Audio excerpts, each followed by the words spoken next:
ਮੇਰਾ ਹਰ ਕੀ ਰਹਾ ਸਭ ਤੇਰੀ ਕਿਰਪਾ ਵਿੱਚ ਆਇਆ ਜਿਸਨੂੰ ਕਿਰਪਾ ਕਰੇ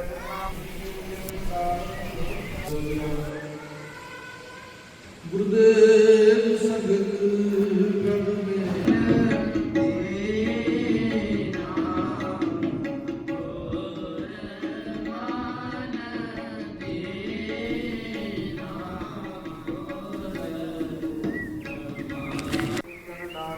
ਪ੍ਰਭ ਹਰ ਧਿਆਨ ਹਰ ਧਿਆਨ ਤੇ ਜਨ ਜਨ ਸਵਾਤੀ ਸੁਧੀ ਬੜਾਈ ਭਾਵੈ ਸੁਨੀਤਾ ਸੁਨੀਤਾ ਸੰਗਰਣਾ ਜਾਈ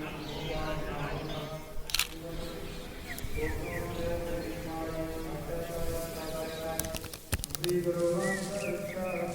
ਨਾਮ ਜਾਏ ਕੋਈ ਸਦਾ ਸੰਤਾ ਵਿਚਾਰ ਕਰਨੀ ਨਾਈ ਸਾਹਸ ਮੈਂ ਸਕੈ ਨਾ ਕੋਈ